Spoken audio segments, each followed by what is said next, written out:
Hei, lama kayaknya ini. Soalnya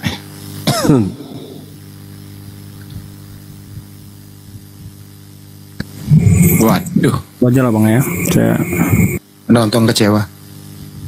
Oke, 1 Petrus 1 ayat 18. 1 Petrus Apa? 1 ayat 18. 1 Petrus 1 Ayat 18. nomor 18. Ini surat yang ditulis Petrus murid Yesus ya.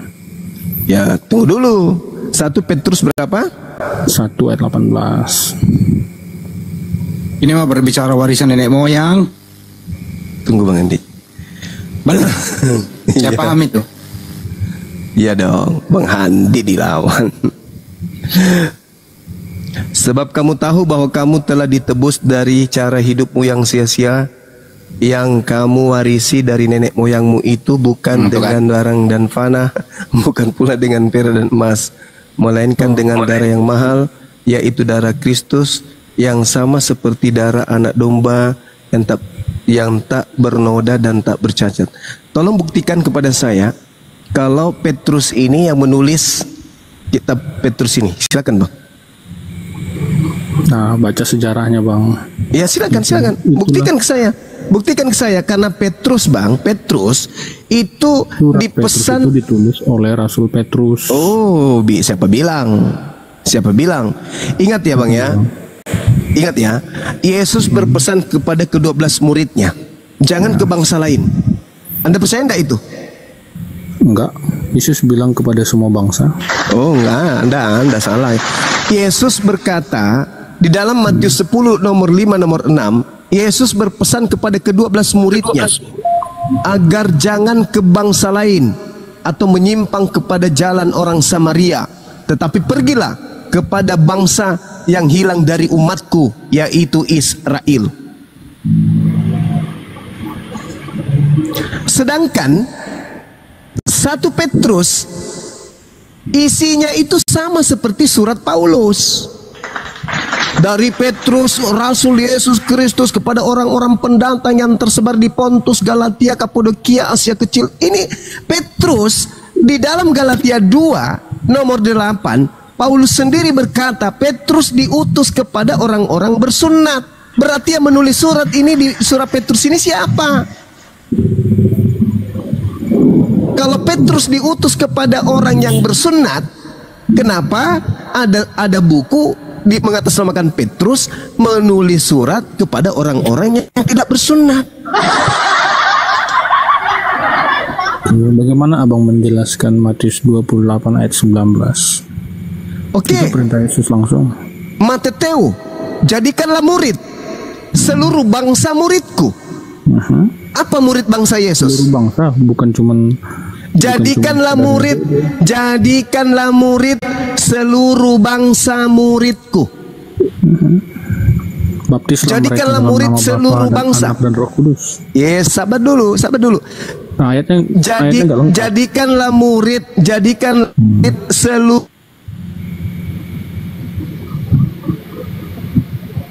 Dulu putus, sabar dulu. Oke. Kan Yesus berpesan. Diulang banyak Pak. Hilang tadi. Jadikanlah murid seluruh bangsa muridku. Dan baptislah mereka. Iya, jadikanlah murid seluruh bangsa muridku. Apa bangsa murid Yesus? Satu. Iya, sahabat, jangan ke situ dulu. Bangsa dulu yang kita harus pelajari. Oke. Kok oke terus? Pemahaman abang gimana? Memahami ayat itu. Jadikanlah murid seluruh bangsa muridku. Bangsa murid Yesus itu bangsa apa aja?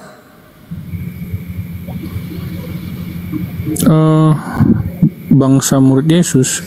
Bukan begitu mengartikannya bang. Salah. Yesus berkata dalam Matius 15 nomor 24, aku diutus hanya kepada domba. Jangan Anda menambah-nambahkan dalil. Jangan Bang. Yesus berkata, aku diutus hanya kepada domba yang hilang, yang sesat dari mana? Dari umat Israel. Oke, baik. Begini Bang, begini. Yesus berpesan kepada ke-12 muridnya, jangan ke bangsa lain, tetapi hanya kepada bangsa Israel. Baik, saya nggak bisa paksain abang. Jadikanlah seluruh bangsa murid, jadikanlah segala bangsa muridku. Jadikanlah murid segala bangsa muridku. Pusing kan kau membolak-balik kata itu kan? Udah jelas semua bangsa jadi. Oh enggak, saya bukan Kristen.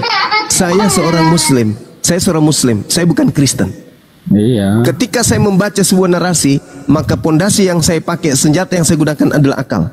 Kata mateteo di dalam bahasa Yunani artinya apa? Jadikanlah murid segala bangsa muridku. Pertanyaan saya, bangsa murid Yesus itu bangsa apa aja? Doubling. Bangsa murid Yesus itu bangsa apa aja? Oke, gini Bang. Bagaimana abang menjelaskan? Sekali-kali lu jawab dong pertanyaan Bang Joma. Bangsa, oke, baik. Murid-murid Yesus itu berasal dari bangsa Israel. Oke, sekarang gini, bagaimana abang menjelaskan tentang bahwa dalam pelayanan Yesus selama 3 tahun ya, itu ada satu peristiwa di mana dia menyelamatkan ya orang yang kerasukan setan. Itu dari daerah Gerasa. Tahu nggak Gerasa itu? Apakah itu daerah orang Yahudi? Apakah itu bangsa Yahudi? Dan orang itu menjadi pemberita firman. Dilepaskan loh. Tapi dibilangin anjing. Ya, Gerasa itu orang Yahudi atau bukan setan? Di luar Yahudi anjing, Bro. Suara saya kedengaran nggak? Kenapa saya bilang di situ bukan daerah Yahudi? Saudara, di situ banyak babi-babi, Bang. Saudara, orang Yahudi itu. Saudara, nggak usah terlalu jauh dulu mimpi. Itulah. Abang nggak ngerti cerita Alkitab dari awal sampai akhir. Abang cuma potong-potong aja gitu. Sehingga pemahaman abang tuh ya segitu aja gitu loh. Jadi sama kayak misalnya abang. Anda turun kalau Anda berbicara sombong tapi tidak ada ilmu. Abang cuma mending Anda dibawa daripada Anda bicara tanpa ilmu. Mending Anda dibawa. Tahu nggak orang Gerasa? Pernah dengar? Tahu. Orang Gerasa ini disebut apa oleh Yesus? Disebut domba atau disebut anjing? Gerasa disebut anjing. Ya. Disebut anjing. Ya, Anda membacanya di mana? Anda membacanya di mana? Gerasa ini juga termasuk murid. Di mana? Di mana? Kau jangan nipu di sini. Di mana? Jangan nipu dong. Jangan nipu dong. Jangan nipu. Jangan nipu. Baca Markus. Markus berapa? Markus berapa? Bentar, Markus 4 atau Markus 5 saya lupa. Markus 5, Bro. Oke, Markus 5. Oke. Baca, silakan. Baca. Ya, Anda yang baca, Anda yang bawa data kok. Iya, intinya dia diselamatkan. Dari itu ya. Apa? Diselamatkan apa? Iya, dari roh jahat itu. Nah, terus apa hubungannya? Di akhir ceritanya itu, Bang. Dia mau ikut Yesus, mau bergabung. Karena orang-orang di situ sudah apa ya, gimana ya, orang di situ bayanginlah waktu dia jadi Markus orang 5 yang mana? Markus 5 yang mana? Yang gila itu, yang gila itu. Jangan pulanglah ke rumahmu kepada orang yang gila itu. Beritahukanlah kepada mereka segala sesuatu yang telah diperbuat atas Tuhan. Dan pergilah memberita. Orang itu pun pergi dan mulai memberitakan di daerah Dekapolis. Apa yang diberitakan? Apa yang diberitakan? Yahudi, Bang. Iya, apa yang diberitakan? Aduh, kalau cuma modal sudah turunkan aku jengkel samamu. Gak ada otakmu. Nggak paham kau kan? Makanya. Iya, saya nggak paham. Iya, kau turun bawa orang gila. Kau ngomong sendiri soalnya diajak diskusi nggak nyambung. Itu ahli. Yesus tidak memperkenankan tuh ayat 19. Iya, memang makanya aku bilang tadi. Yesus tidak memperkenankannya, tetapi ia berkata kepada orang itu, pulanglah ke rumahmu. Bagus. Justru ayat itu menunjukkan Yesus tidak menerima murid di luar Israel. Makanya aku bilang nggak nyambung. Mending dia turun. Ini di Markus 5 orang gila yang menyembah Yesus. Setelah waras dia nggak nyembah Yesus lagi. Betul. Gak malu kau kan? Nah, ada nggak kemudian orang ini dijadikan sebagai murid? Enggak. Tidak diperkenankan. Ditolak berarti. Makanya jangan bikin malu Kristen lah. Naik ke sini pakai ilmu dong. Naik ke sini bikin malu Kristen kan kasihan yang lain. Di luar Bani Israel, banyak disebut apa? Gogok. Iya. Kurang aja. Iya. Disebut anjing dia. Jadi sebenarnya OTN ini menurut Yesus guguk ya. Oh iya, Bang Handi. Yeah. Murid Yesus dipesan, waspadalah kepada serigala yang datang kepadamu dengan menyamar domba.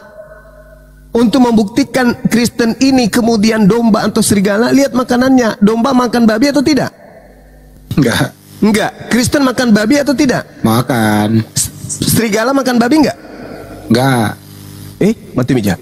Serigala makan babi ya, sorry. Jadi siapa serigalanya di sini yang nyamar-nyamar domba? Yang barusan tadi itu. Dan Nah itu dia. Makanya kalau Kristen menggunakan akal mau berdiskusi, pertanyaan saya tolong dijawab dengan baik dong. Al-Quran masa mengatakan kalian itu nyembah iblis? Kan itu. Maka kalian harus membantah.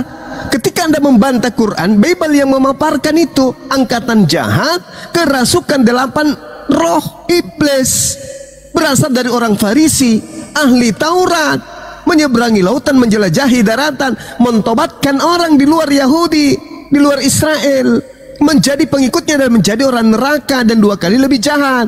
Endingnya apa? Yesus mengusir orang-orang yang memanggil dirinya Tuhan dan menyebut dirinya Tuhan serta bernubuat, bermujizat, mengusir setan pakai nama Yesus. Itu siapa? Pengikut siapa? Pengikut Paulus. Paulus ini orang mana? Orang Farisi. Dia ahli Taurat atau bukan? Ahli Taurat. Atau jangan-jangan dia ahli bola? Ternyata ahli.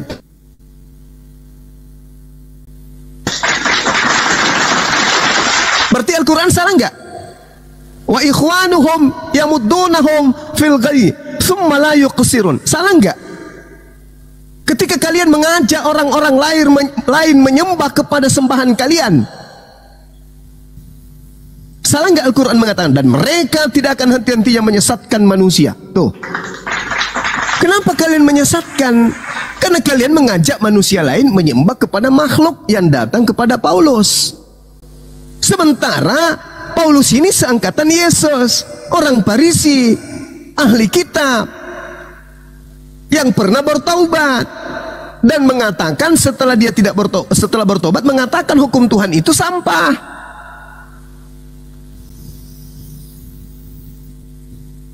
Kan itu nyebrang lautan, menjelajahi daratan. Itu siapa? Bukan Paulus. Lalu siapa?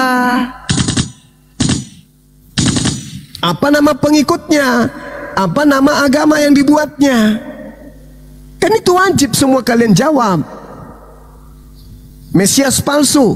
Siapa yang digelari Mesias? Yesus. Berarti Mesias palsu sama dengan Yesus palsu. Nabi, orang yang menerima wahyu. Nabi palsu berarti nerima wahyu palsu. Berarti ada nabi palsu bertemu dengan Yesus palsu. Jelas loh dalilnya itu. Saya ngajak bukan mau mendoktrin. Saya ngajak mari kita ulas berdasarkan akal. Al-Quran saya mengatakan itu, bahwa yang kalian sembah itu adalah iblis. Iyad'una min dunihi illa inatha wa iyad'una illa syaitanan marida. Bahkan Al-Quran saya mengatakan bahwa sesungguhnya iblis itu penyesatannya itu lemah. Yang membuatnya kuat adalah saudara-saudaranya. Siapa saudara setan? Yang menerima hadiah dari setan. Inna kaidah syaitan kana da'ifa. Kan itu jelas itu.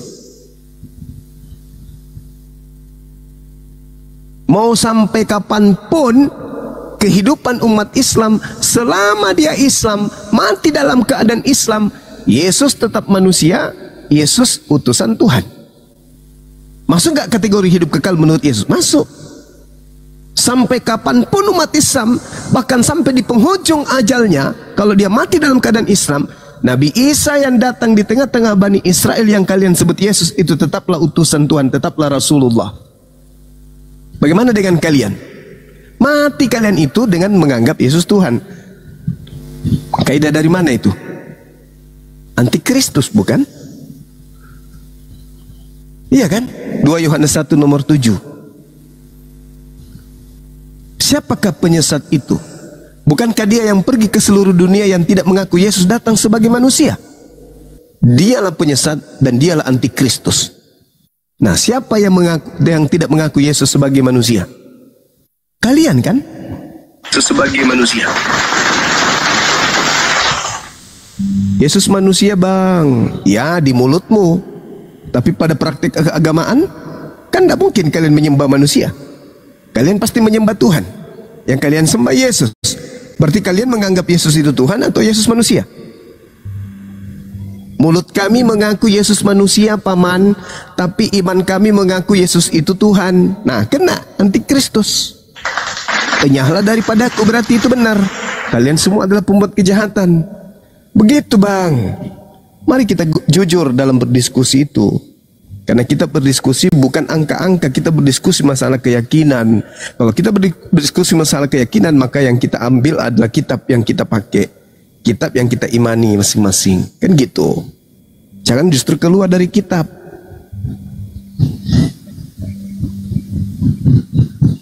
Ayo silakan teman-teman. Diambil alih dulu.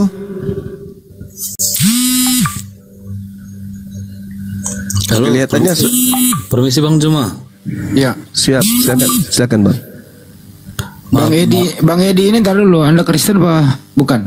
Aku Kristen Bang. Katolik, Protestan? Protestan Bang. Ya, silakan. Ini Bang, aku mau nanya aja nih Bang. Kita kan keyakinan kita beda Bang.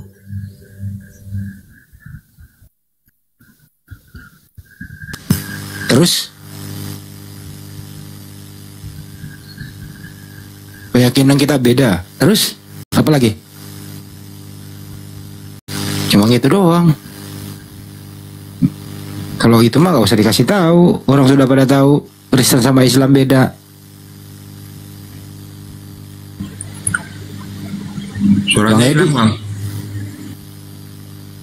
Gimana ini? Bang, aduh. Yang lain memang lagi kita berbeda. Sayangnya kalian dengan Yesus pun berbeda.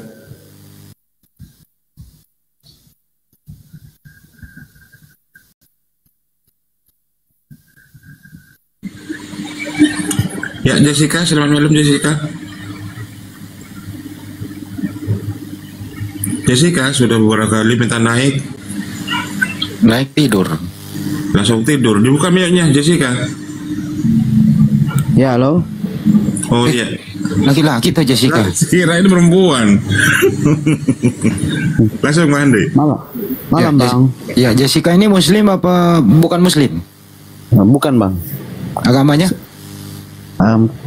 Protestan Bang. Oke, silakan. Saya cuma mau bertanya boleh Bang? Boleh.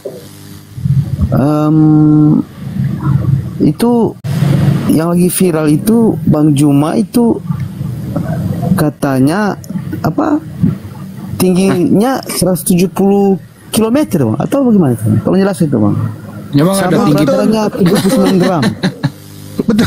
Betul Bang, betul. Ayo percayai Bang. Kalian kan umat yang tak berakal. Ayo percaya Bang. Anda tahu nggak antara jarak lututnya dengan mata kakinya Bang Zuma itu 30 liter. Ayo Bang. Enggak Bang, kamu tanya aja. Enggak ada pertanyaan lain. Inilah orang Kristen ya. Dikatakan Tuhan mati dibunuh oleh manusia, percaya. Kan diajari, disampaikan bahwa ada perempuan mengandung Tuhan pencipta langit dan bumi, percaya. Ada Tuhan bernonot disunat pada hari ke-8, percaya. Ada Tuhan ditonjok, ditampar, ditelanjangi, digantung di pohon, percaya. Ada Tuhan keluar dari kubur, percaya. Inilah Kristen. Aneh bin aneh. Tidak masuk akal dipercaya. Iya. Orang seputar lucu pokoknya. Lucu. Tahu sih masa 39 gram. Lucu. Ya udah enggak apa-apa. Percaya aja tuh Bang, percaya. Kalau tingginya Banyuma itu, Bang, tingginya Banyuma itu 100 km per jam.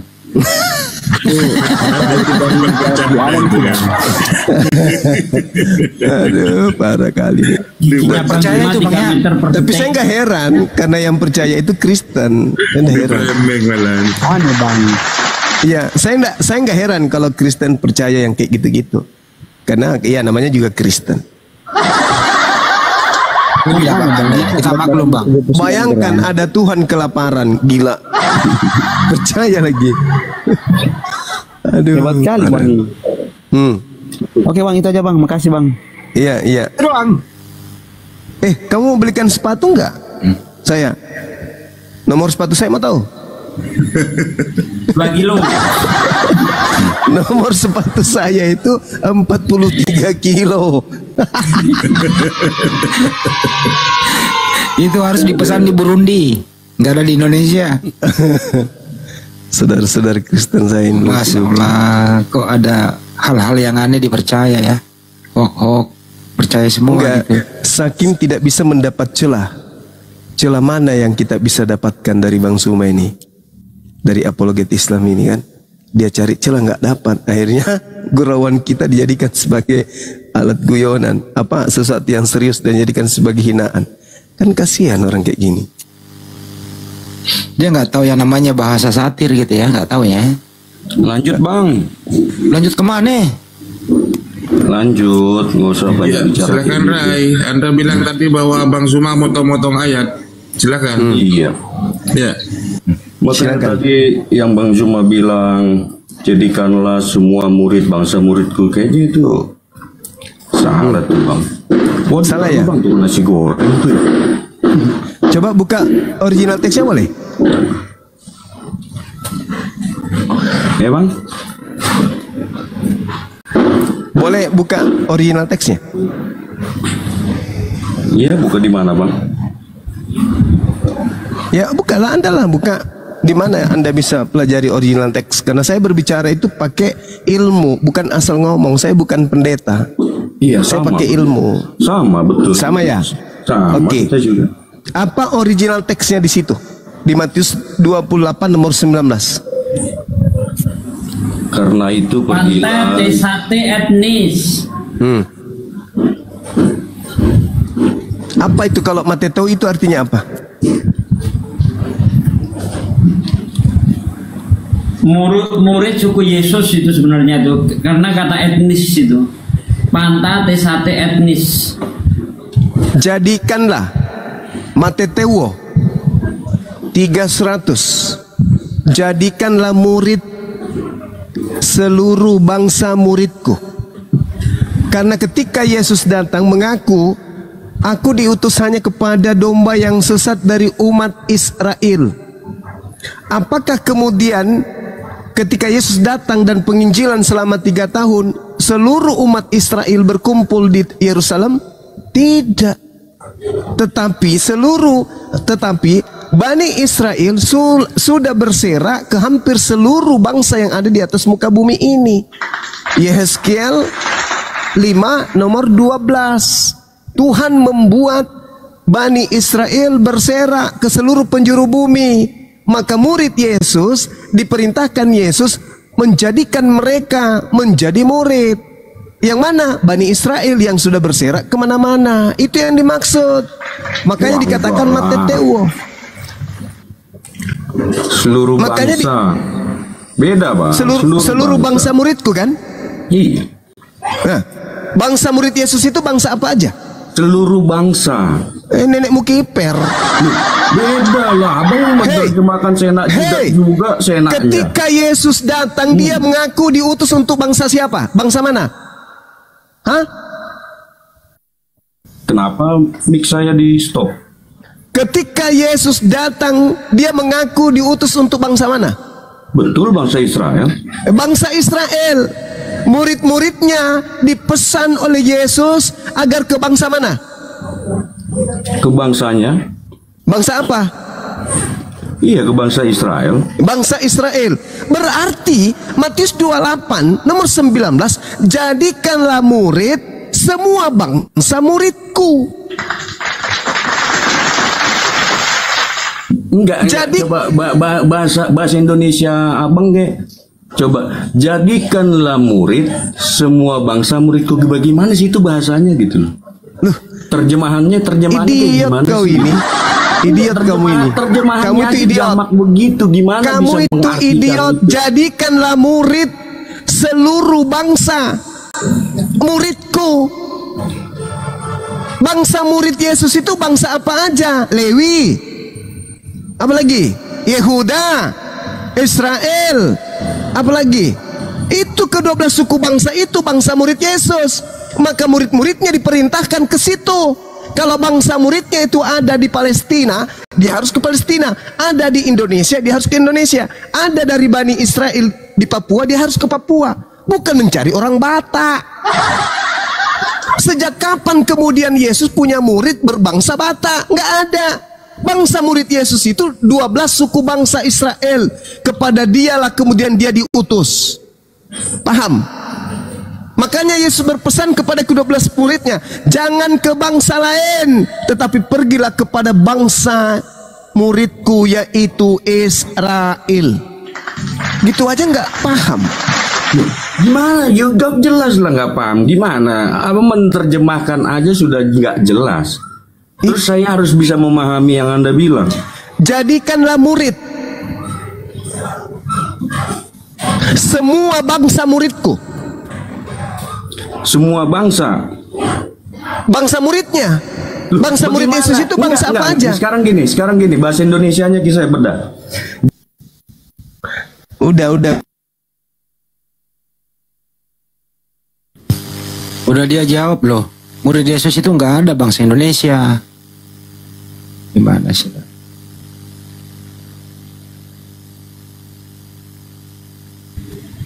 Suara Anda putus-putus. Parah banget ini orang ini. Inilah yang disebut ngaku-ngaku. Padahal nggak nyambung, nggak ada urusan gitu. Kalau Anda membaca nomor 20-nya, dan ajarlah mereka melakukan segala sesuatu yang kuperintahkan kepadamu. Nah, apa saja yang diperintahkan Yesus kepada muridnya?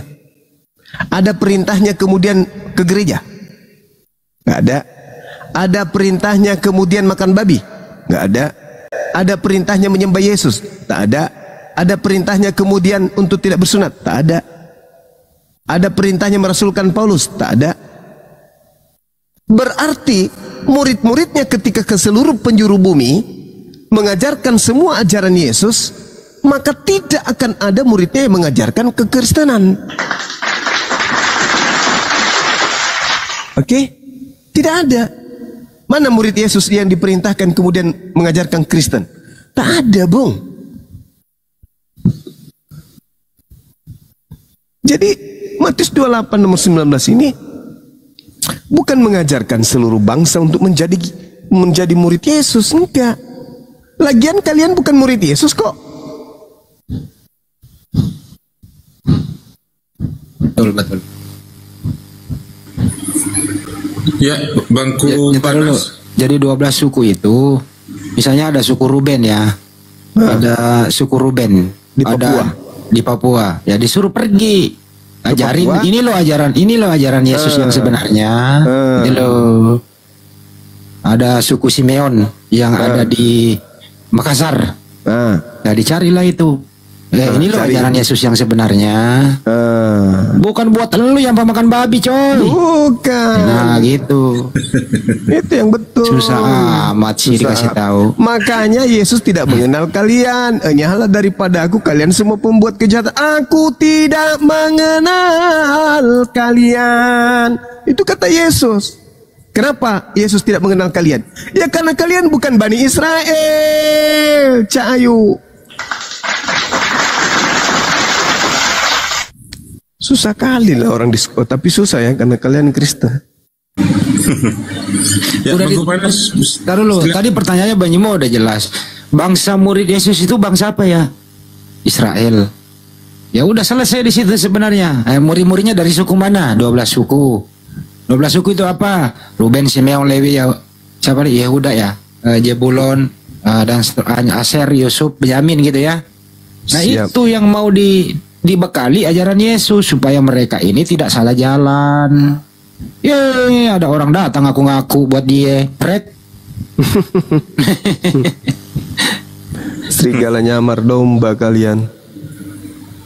Bang Kupanas, dibuka mute-nya, pertanggungjawabkan komentarmu bahwa Bang Suma itu sesat. Silakan. Oke, selamat malam. Assalamualaikum. Malam. Waalaikumsalam ya. Sekarang kalau kita pindah topik, sebenarnya ajaran sesat Kristen apa Islam ya? Ya silakan kau dulu. Silakan, kalau Kristen bukan ajaran sesat, terangkan di sini. Nanti Banyuma menjelaskan. Kalau bukan Islam ajaran sesat, diterangkan. Kau dulu silakan. Siapakah ajaran sesat? Kristen atau Islam? Lanjut. Saya ngelihat argumen-argumen di komentar kan banyak tuh. Jangan nyebrang dulu, langsung kalau Anda mengatakan Kristen bukan ajaran sesat, silahkan Anda presentasikan di sini. Kita mau dengarkan. Silakan. Kalau kita ajaran Kristen kan kasih ya, nggak ada yang maksudnya menghujat-hujat itu nggak ada. Cuman itu doang. Aduh, ya Allah, Kamu temukan ajaran Kristen kasih itu di mana? Di mana ajaran kasih di Kristen itu yang mana? Coba kau tunjukkan satu ajaran kasih di Kristen. Coba, yang mana itu? Kasih ya. Dilarang menerima tamu beda agama, paman. Itu ajaran Kristen, paman. Kasih. Ya mana ajaran kasih di Kristen? Pingin rasanya, rindu, pingin tahu. Puluhan tahun saya belajar tentang kekristenan, tidak ada satupun ajaran kasih yang saya pernah temukan di Kristen. Yang mana itu, Bang? Tolong tunjukkan ke saya. Tampar pipi kiri, kasih pipi kanan, Enggak, itu mereka enggak praktekkan. Itu hanya hoax. Mana ajaran kasih di Kristen itu yang mana? Kalau saya tunjukkan sih pasti situ nggak terima karena kan silakan tunjukkan bukti yang kita butuhkan, baik di lapangan maupun di dalam Bibelmu. Silakan. Nah, saya boleh nanya nggak, Bang? Bertanya. Boleh nggak, Bang? Kirain bisa mempertanggungjawabkan kekristenan ajaran kasih. Kalau ada saya bantu kau. Hanya hoax. Saya bantu kau, ada banyak, Pak. Kasihilah musuhmu, doakanlah musuhmu supaya dia selamat dalam perjalanan. Tuh. Itu jarang kasih. Musuhnya dikasihi. Gimana itu?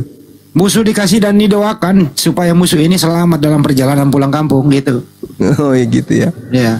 Hebat kan ajaran kasih itu. Itu diperhatikan nggak? Kagak lah. Malah dia nyari musuh tiap hari. Malah dia bikin itu musuh dikasihi, tapi orang tua, keluarga, menantu harus benci. Ya ini bahaya ini.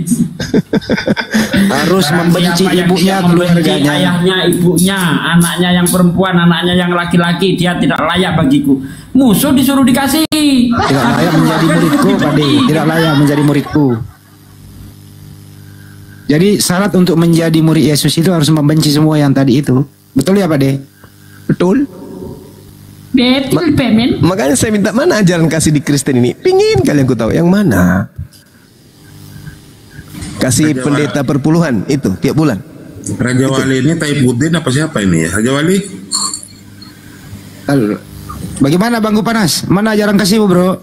Kalau Taipuddin tahu saya ada di sini terus dia naik ke sini berarti dia habis minum obat kuat. Boleh saya tidak akan mungkin mau dia. Tahu Bang Suma dari sini saya Taipuddin mau datang dulu. Ya Bang, boleh saya bertanya? Enggak bertanya dulu. Mana ajaran kasihmu? Satu dulu datanya yang mana? Lah itu kan kalian kan udah belajar di Alkitab, Bible segala macam kan? Iya. Justru karena kami sudah belajar, makanya kami nggak temukan ada kasih di Kristen. Hai Bang Suma, congormu aja itu. Ya, tahu kebilang tahu bukan Taipuddin mana berani. mana berani Taipuddin ada saya dia naik ke sini. Itu sama halnya dia datang menyerahkan kemudian nyawanya. Kecuali habis beli obat kuat campur vodka baru minum tua sergen baru naik ke sini berani. Bukannya kalau si Udin datang dia menyerahkan nyawanya dan mengambilnya kembali. itu siapa? Halal bin Zakar itu. Boleh Bang saya bertanya? Enggak dulu, ini dulu. Mana ajaran kasih di Bible? Satu data dulu. Nggak usah saya terangin, kan kalian kan udah Ya elah. Udah belajar kan? Udah tahu lah kan? Nggak ada. Di Bible itu nggak ada. Boleh saya bertanya, Bang? Sebentar Ada dulu. itu dulu, tunjukkan dulu ajaran kasihmu yang mana. Enggak, tadi bilang Bang Suma itu narasinya sesat. Di mana sesatnya gitu? Enggak. Bukannya dari Bang Juma, maksud saya kan dari banyak Kelihatan narasi. sopan karena Indonesia sudah merdeka. Sebelum Indonesia merdeka, apa yang terjadi? Jadi Londo Iren. Apa yang terjadi? Jadi nggak ada itu. Kalian sekarang karena hidup di mayoritas, kalian lewat di hadapan kami itu permisi Pak, permisi ya, mari monggo, nge. Nah itu. Coba kalian yang mayoritas, apa yang terjadi kira-kira kalau kalian yang mayoritas? Ya dipakai cara Belanda waktu masuk di sini. Oh iya pastilah. Iya, masih Indonesia. Terus boleh gak saya bertanya nih? Akui dulu bahwa di Kristen tidak ada ajaran kasih. Ya, kalau kasih sih sebenarnya yang apa tuh? Berwenang sih pendeta ya, bukan saya sih cuma juga. Ya udah silakan Bang. Nah gini Bang, apa? Siap. Maaf nih ya, apa? Muhammad ya, Nabi Muhammad. Itu murid-muridnya ada nggak ya? Sahabat-sahabatnya, yes. Nah, kalau di ajaran kita kan ada kayak murid-muridnya ya. Iya, sahabat murid. Ya. Beliau memanggil muridnya dengan sahabat. Oh iya.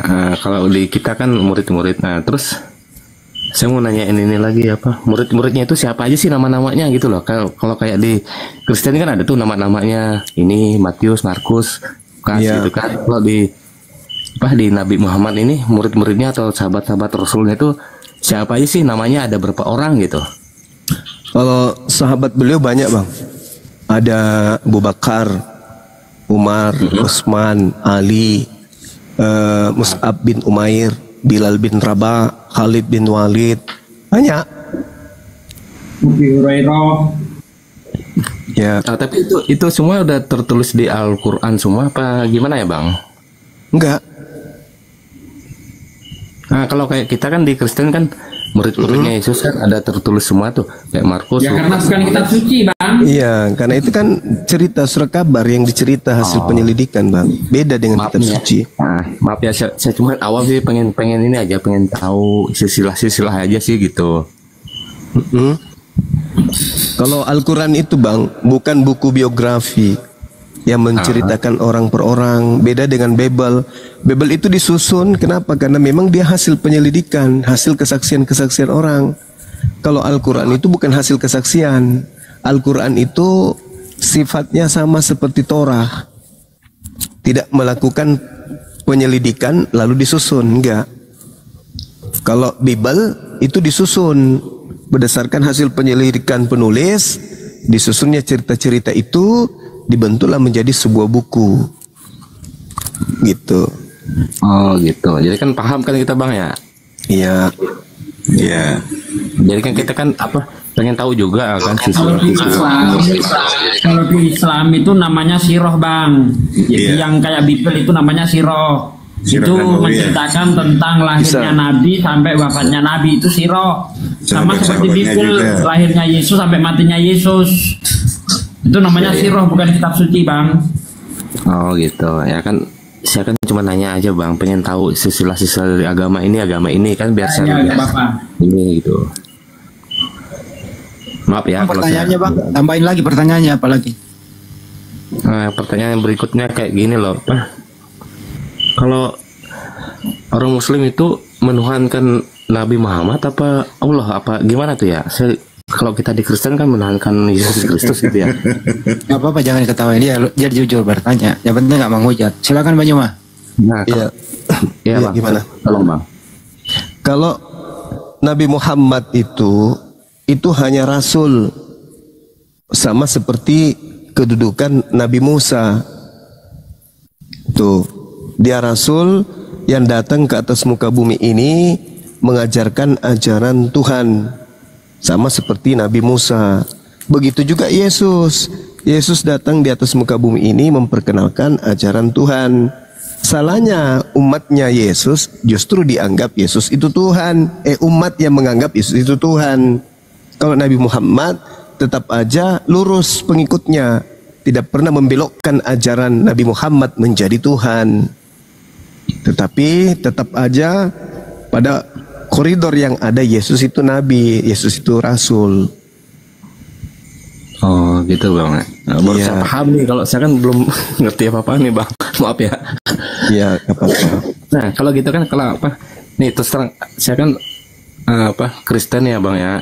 Saya boleh nanya-nanya nih tentang agama Islam. Kalau misalkan apa, di Islam itu kan ada Al-Quran. Terus kok banyak hadis-hadisnya segala macam gitu. Kalau dia Kristen kan cuman Alkitab aja gitu loh, Bibel aja gitu. Iya. Jadi Al-Quran itu firman Allah, firman Tuhan. Hadis itu perkataan Rasulullah. Jadi dipisah antara perkataan Tuhan dan perkataan Rasulullah. Perkataan Rasulullah ini adalah uraian dari Al-Quran. Jadi ketika Al-Quran itu datang, beliau terima wahyu, beliau uraikan wahyu itu. Nah, uraian wahyu itulah yang disebut hadits.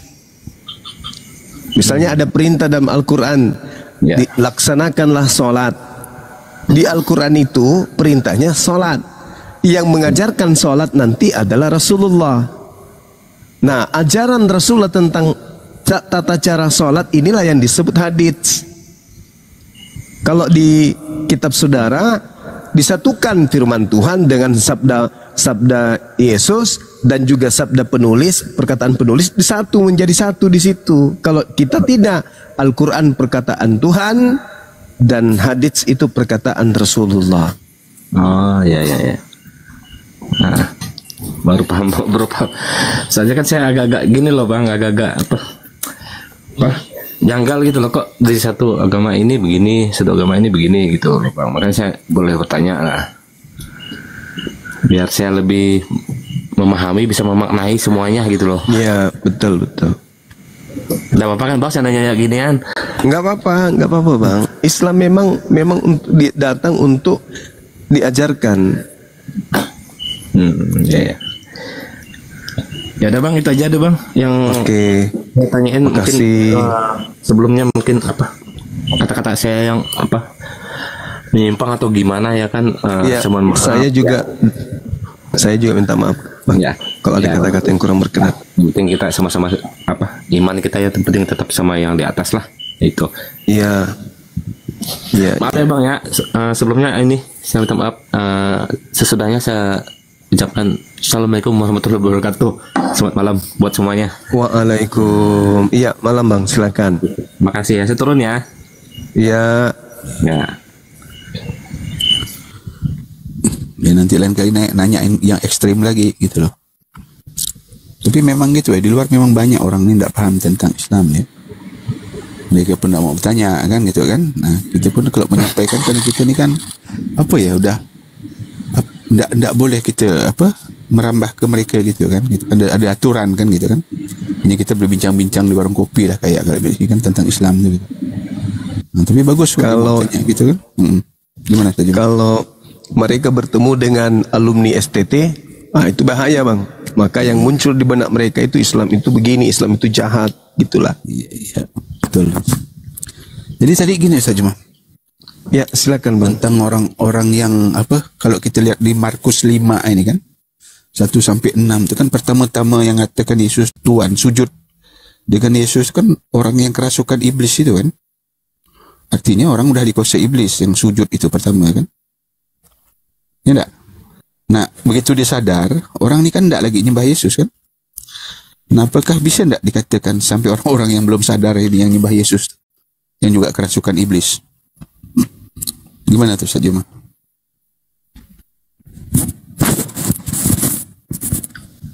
Berdasarkan Al-Quran, An-Nisa ayat 117, yang mereka sembah itu adalah inasan, atau mereka hanya menyembah iblis yang durhaka.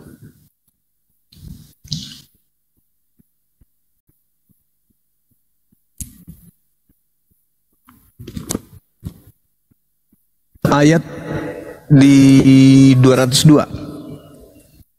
Wa ikhwanuhum, teman-teman mereka atau saudara-saudara mereka. Mereka di sini adalah orang-orang kafir. Membantu iblis. Membantu iblis fil ghayyi, di dalam menyesatkan manusia. Summa, kemudian la yuqsirun, mereka tidak henti-hentinya menyesatkan. Jadi antara orang kafir dan iblis itu saling bahu-membahu, saling bantu satu sama lain untuk menyesatkan anak manusia. Menurut Al-Quran surah Al-A'raf ayat 202. Makanya ketika kita berhadapan dengan saudara Kristen, yang kita pertanyakan itu tentang ketuhanan mereka, konsep ketuhanan. Siapa Yesus ini? Kenapa kalian tuhankan? Nah, setelah kita belajar Bible, ternyata memang terbagi dua. Ada Yesus yang sebagai nabi, ada Yesus yang datang sebagai Alfa Omega. Nah, dua oknum ini berbeda ajaran. Tapi saudara Kristen mencoba untuk menyatukannya. Sehingga ada muncul konsep apa? 100% manusia, 100% Tuhan. Kenapa? Karena yang nabi tadi dengan yang Alfa Omega disatukan menjadi satu. Nah, itulah yang terjadi. Selamat pagi, selamat pagi. Pagi. Diambil alih sebentar, Bang. Saya 10 menit. Kopi campur masaku dulu ku buat ya. Silakan. Ya, silakan Bang Hendi. Ustaz Atta, Pendeta Ustaz. Udah tidur kayak Ustaz. Ini Agustin dari tadi, ini tidak dipanggil-panggil tadi tuh, no, tuh. Iya, Agustin Tegun. Agustin Tegun, dibuka mute-nya. Waduh, ketiduran ya. Saya turunkan. Sugi. Sugi, itu Johro. Seru.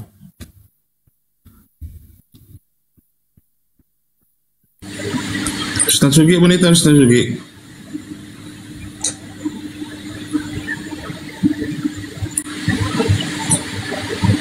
Ustaz Sugi.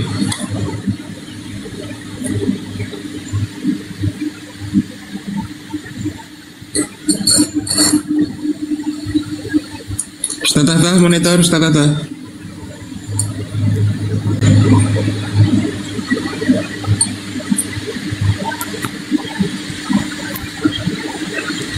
Sejo apa namanya? Sejo dari mana?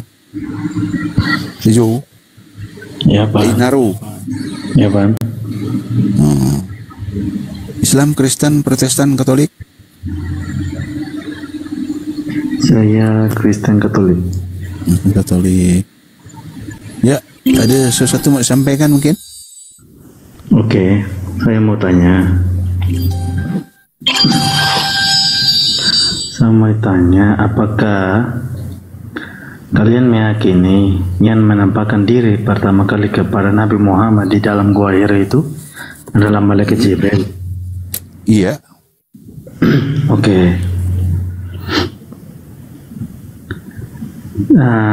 Wahyu pertama kali yang Nabi Muhammad menerima dari malaikat Jibril itu kan adalah surah di dalam Al-Quran, adalah surah Al-Alaq, ya kan? Ya. Oke. Tapi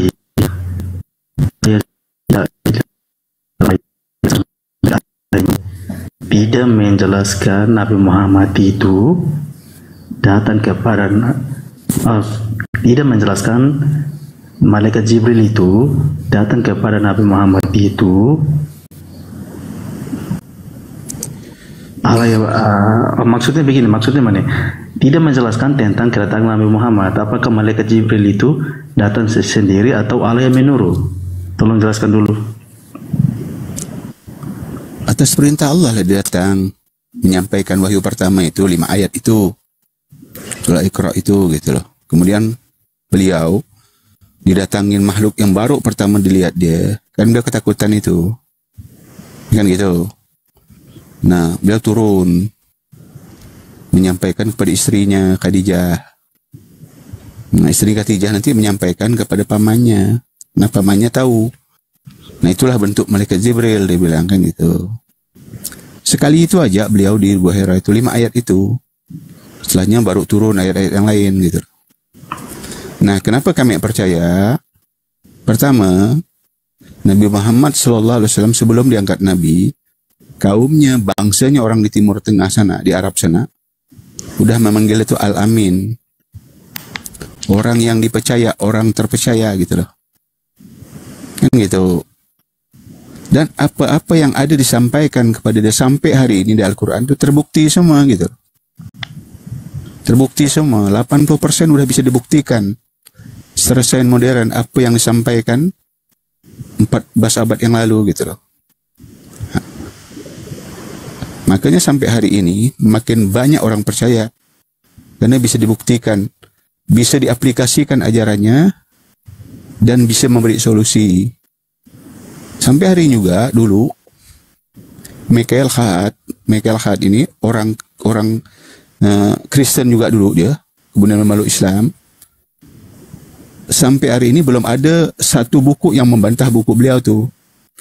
100 tokoh di dunia ini terpengaruh sampai hari ini belum ada membantah buku Melhat itu, bahwa Rasulullah ini manusia terpengaruh sepanjang zaman sampai hari ini gitu loh. Nah, makanya itu kami percaya. Ya. Oke, yang lain lagi. Tapi begini, Bang. Mungkin penjelasan aku kurang sempurna ya, kurang jelas ya. Mungkin nanti Ustaz Juma bisa jelaskan, atau Ustaz Tahta bisa jelaskan lebih rinci lagi tentang ini. Tapi saya berbicara ya. Gimana? Tapi begini, kalau kita lihat nabi-nabi sebelumnya, kalau contohnya Tuhan mau mengutus mereka menyampaikan firman kepada semua orang atau kepada manusia, itu sudah jelas Allah yang menurut atau melalui perantara seperti malaikat atau melalui melalui perantara seperti malaikat, itu Allah yang menurut, sudah jelas. Contohnya di dalam perjanjian lama, ya, Allah datang kepada Nabi Musa, Allah perkenalkan diri, aku adalah Allah Yakub, Ishak, Abraham. Nah, contohnya di perjanjian baru, sebelum kedatangan Yesus Kristus datang ke dunia ini kan, Allah menurut malaikat Jibril datang kepada Bunda Maria untuk menyampaikan kabar gembira itu kepada Bunda Maria. Nah, makanya kalau kita komparasi dengan Al-Quran itu beda. Kenapa? Ya beda lah. Ya, makanya saya kenapa malaikat Jibril menampakkan diri kepada Nabi Muhammad? Kan suruh tadi dibilang, diperintah sama Allah kan. Tidak menjelaskan tentang ini, Pak. Yang pertama kali, ya wahyu pertama kali itu tidak menjelaskan tentang ini. Iya, Al-Quran ini 23 tahun lebih kurang turunnya gitu loh. Masa kali kenalan dulu kan? Ya enggak lah, kedua kali nanti baru dia menyampaikan. Malah Nabi Muhammad bingung gitu loh. menampakkan diri kepada dia. Gimana? Malah Nabi Muhammad bingung siapa yang menampakkan diri kepada dia. Ya jelas bingung lah, orang baru ketemu kayak gitu. Memang langsung kenalan. Kenal aku nih Jibril, perintah Tuhan gitu. Ya, orang yang belum ketemu dengan sesuatu itu kaget dulu gitu loh. Ketakutan. Macam kau kan yang berani, kalau kau jumpa aku lamutan, aku kayak genderuwo langsung kau, siapa tuh gitu loh. Emang kayak yang itu, coba kau Tuhan gitu. Aduh, harus makan saya. Apa ini? Dia tanya tentang ini ya, tentang percaya enggak kalian tentang apa Rasulullah itu diutus sama Jibril gitu loh. Aku bilang percaya. Itu Bang Juma udah datang tuh. Silakan Bang Juma. Tuh, Bang Juma. Iya, saya dengarkan di dalam Kisah Para Rasul 7 nomor 35, 38, 53 datangnya Nomus kepada Nabi Musa alaihissalam. Nomus ini adalah hukum Taurat. Nomus ini pembawa hukum. Nomus ini nama lain dari nama Jibril atau Gabriel di dalam tradisi Yahudi. Nomus. Nah, sekarang gini Bu, kalau Anda mengatakan kenapa nggak ada sebelumnya, sama seperti Nabi Musa. Ada nggak sebelumnya Nabi Musa diceritakan? Sebelum dia diutus menjadi rasul untuk Bani Israel, agar Bani Israel bisa keluar dari perbudakan Mesir, ada nggak yang menubuatkan terlebih dahulu? Kitab apa namanya itu? Begini Bang Juma, kalau Nabi Musa sudah jelas di dalam Keluaran sudah jelas. Ya, berarti Nabi Musa dijelaskan oleh kitabnya sendiri kan? Benar nggak? Ya benar. Maksud saya begini. Apa bedanya? Apa bedanya dengan Nabi Muhammad yang dijelaskan oleh kitabnya sendiri? Tapi begini. Sebelumnya kan Nabi Musa belum ketemu sama Tuhan. Tuhan belum menampakkan diri kepada dia. Pada saat Tuhan Allah menampakkan diri kepada dia, kan Allah memperkenalkan diri kepada dia. Ya. Memperkenalkan gimana?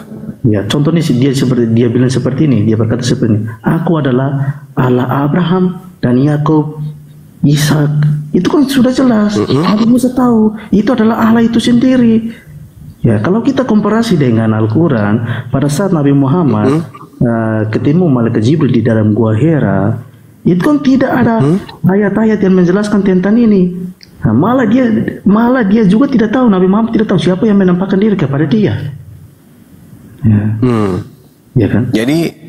Jadi Tuhan itu harus makhluk itu datang kemudian memperkenalkan diri gitu. Maksud saya seperti ini, Bang Juma. Kalau kita lihat nabi-nabi sebelumnya, Anda kan melihatnya di Bible.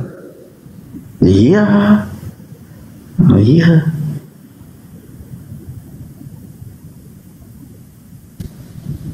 Kalau Anda bercerita seperti itu, seperti dalam Bible, maka yang menceritakan itu adalah kitab Sirah Nabawiyah, menjelaskan datangnya kemudian malaikat kepada Nabi Muhammad, dan itu diterangkan dalam Al-Quran. Ma dalla sahibukum wa ma gawa wa ma yantiqu anil hawa in huwa illa wahyu yuha allamahu sadidul quwa. Itu diterangkan dalam Al-Quran. Kalau metode kayak begitu ya diterangkan. Qul nazzalahu ruhul qudus mir rabbika bil haqq. Itu dijelaskan. Katakanlah Roh Kudus telah datang kepadamu membawa Al-Quran dengan benar dari Tuhanmu. Ada?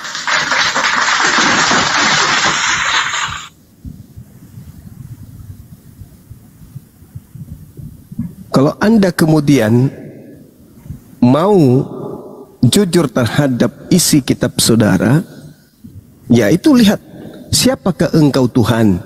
Pertanyaannya, dari mana Paulus tahu kalau itu adalah Tuhan? Bertanya ke, siapakah engkau Pak? Siapakah engkau Om? Siapakah engkau Tante? Ini Tuhan. Siapakah engkau Tuhan? Emang Tuhan ada berapa? Ada 5. Satu kok. Kok dia langsung? Nah, kenapa dia langsung tahu kalau itu adalah Tuhan?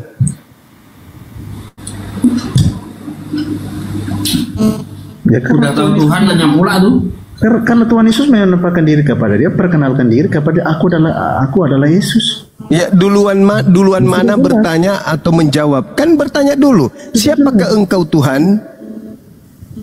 Dari mana Paulus tahu kalau itu adalah Tuhan? Ya karena dia kan ada kuasanya menampakkan diri kepada dia.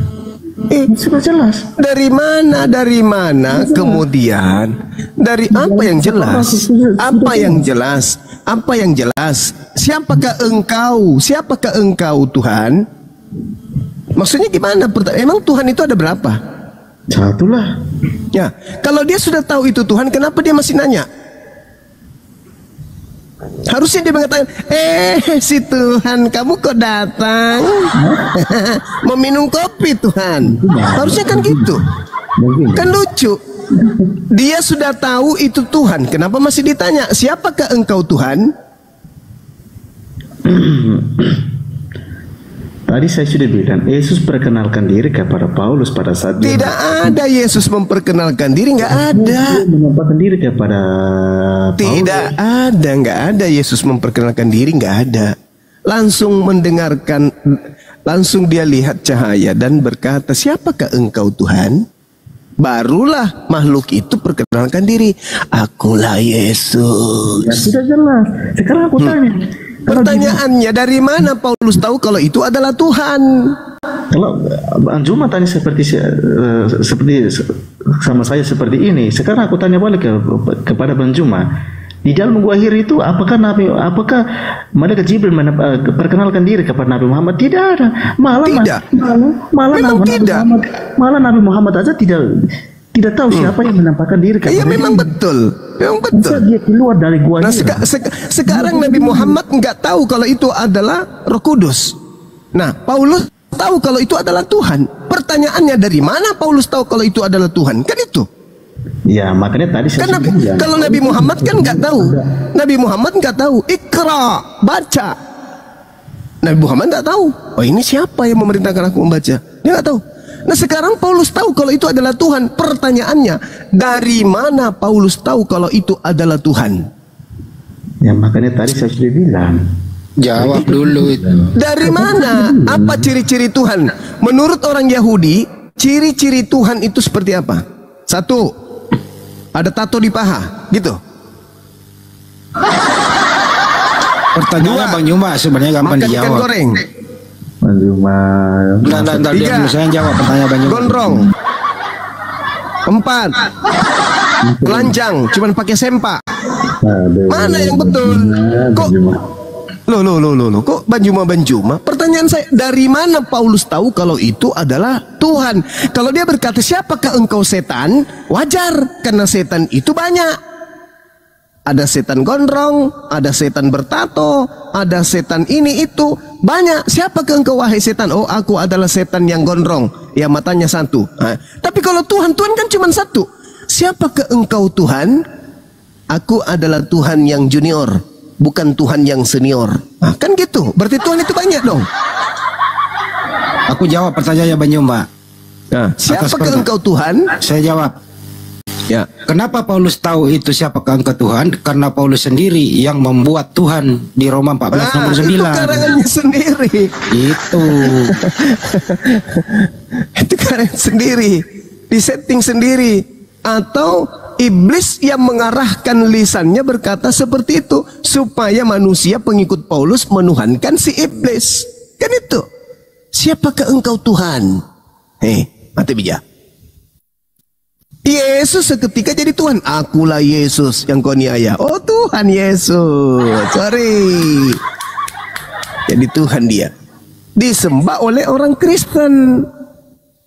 Begitu Bang. Kalau di Al-Quran jelas.